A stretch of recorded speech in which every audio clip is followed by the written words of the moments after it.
Hey friends, Lisa, also a different musician just the same. Well, we've reached day 5 and that went by so quickly. I cannot believe it's over already. It just sped by and I'm looking back through the week and trying to think about all the things that I've learned, and at first I thought, am I really picking any of this up?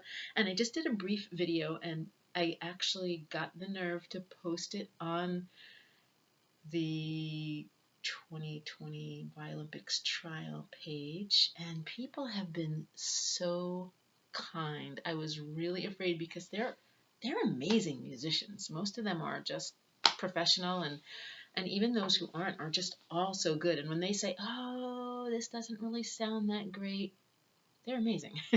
They're really good. They're all really, really good. You have everybody from very, very beginners to there's very few of us beginners, but intermediate and semi-professional and professional. These people play so well. So it's really kind of them to have the kind and encouraging comments. I've made a few friends, which is really nice. It's just been a great community and a great experience, and just amazed. Yeah, just amazed that I got to participate in something like this. I'm not anybody in the violin world, and I know a lot of us aren't, but it's just and like opportunities like that don't come along very often, and it was just so much fun to do. Very gracious of Nathan Cole to host something like this, and I'm looking forward to see who wins on Tuesday. That'll be exciting, and whoever it is, man, the work that they must have to be. I would love to win. I don't know. I'm glad it's not based on how well you do because that would be a tough choice for, I think, Nathan to pick, because those musicians are just absolutely amazing. Um, but yeah, it would be really cool to win. And then the second part of me thinks, oh man, could you imagine if you did win? This week was hard. What would the 12 weeks be like? But it would be pretty amazing. I think it would be pretty amazing. It would be intense, I think. And but I realized through this that I have people who would help me and cheer me on, and that's a really great feeling. It's a good thing to know.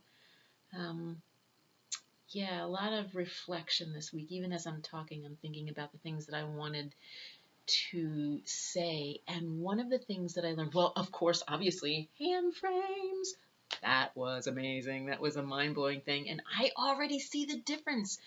Even when practice, like I've posted to people, I've told my teacher, Michael Germanis, who's been great, and the amazing Joseph Shackelford, that I've had trouble with my, what do you call them, scales, because I've been taking so much time to make sure my finger goes down in the exact same place, and they've been so slow. But the past 2 days since I've discovered that, not that I didn't discover that, you know what I mean, since I realized about them through Nate and trying and making sure my thumb goes in the exact place each time, I already see the difference. And then this was my favorite thing. So this morning I was practicing and I felt like, what's going on? I can't get this, I can't get that. And it felt like everything was unraveling of all the things I learned. So I made myself calm down. I stopped. I thought about some of the things I learned, and one of the things Nate stresses is analyzing. So I stopped and I thought about what I was doing wrong, and I listened to it slowly and figured it out, which was really fantastic. And I was able to break it down. And which was that problem? Trying to think which one, because I talked about the. No, I did not. And I don't want to start rambling on you. It was the exercise. I don't know how to say it. Martellet. And I don't want to take the time to look it up right now because I am recording and I don't want to keep doing this over and over again. So we had to do that popcorn exercise and then that up down, and I was all over the place with it. So I stopped and I slowed it down tremendously, was able to see where I was making the mistakes, and I just recorded that video, that little short video, and even though it was really, really rushed, I got through all of those things that I couldn't do this morning when I first started and was getting frustrated with myself, but the process of slowing it down and analyzing it and trying to realize where I made the mistakes and then correcting it instead of, like you said, going over it and it's like, oh, I can't do it, and just keep going. So that was an excellent big thing for me. The bow circles, great. That's just improved my bow bounces, because I was starting to think I was inventing bow vibrato because they would bounce so much.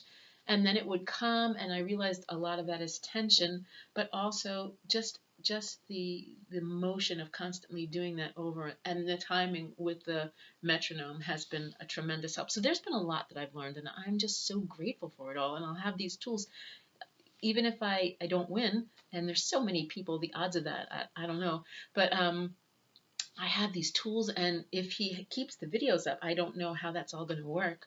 I'm going to watch those as much as possible and just go back over those things and take bite-sized chunks, because for myself, what I'm finding is to focus on a section, and maybe if you're dyslexic, you have this problem too. So if I focus on a small section, 10 notes, 5 notes, whatever, or the little bars and pieces, or half a bar, or whatever it is, and there's something new, or I'm struggling, for me, it's to go back to that section, practice that with a few things, and build that way, instead of saying, okay, I'm going to do this, this, this, and this, and practice those things and overload myself and then get to a problem. It may seem a little backwards, and maybe that'll change as it goes along, but learning to do those little bite-sized pieces, and that's one of the things Joseph had helped me with, it just makes it so much easier. And so, yeah, I learned so much this week. And with all the help that I had, I'm so grateful. And I just had to show you this one thing. It's not violin related. It is lefty, though. Remember I showed you my little coffee pot? I got a screwdriver. I bought screwdrivers and a wrench to be able to adjust my stand because it kept throwing my music on the floor. But I took this little, so you have to screwdrive it through this little hole over there. Screwdrive it. Oh my gosh, these rambling videos. Whoever watches these, you guys rock. Let me tell you that. But I was able to unscrew it, switch this thing around to this side, and screw it back. So now I have an official lefty little mini espresso pot. So now when I put it in my espresso maker, I have the handle on my left side, and the numbers and the markings face me. And I need those markings because I know when to steam my milk. So, yeah, making the left-handed world for myself a little bit easier. And so thank you guys very much. I will post another video, hopefully tomorrow, showing you my progress with the violin before I do my final recording on Sunday. And hopefully from Saturday and Sunday, there will be a big difference. I'll be doing that probably the majority of the day tomorrow and the majority of the day Sunday. So thank you again for listening. Thank you, Joseph Shackelford. Thank you, Nathan Cole, for doing all of this. You've been so gracious and such a wonderful host, and so good and kind to each of us. It's just been amazing. I don't have enough words, and I'm stuttering and sputtering. I already forgot who I said. Michael Jimenez, my teacher, Joseph Shackelford, who's also been kind of coaching me and helping me, and Nathan Cole, and yeah, and all of you who have been just so wonderful. Thank you so much. Maybe 1 or 2 more videos for this series of this whole thing, and then I will also come back on and do a little winner announcement and let you know who the winner was as well, since you guys have been following me. That'd be so cool if it's me, but whatever, even if it's not, I'm going to be very excited for that person, and hope you guys have a great night. That's it. Talk to you later.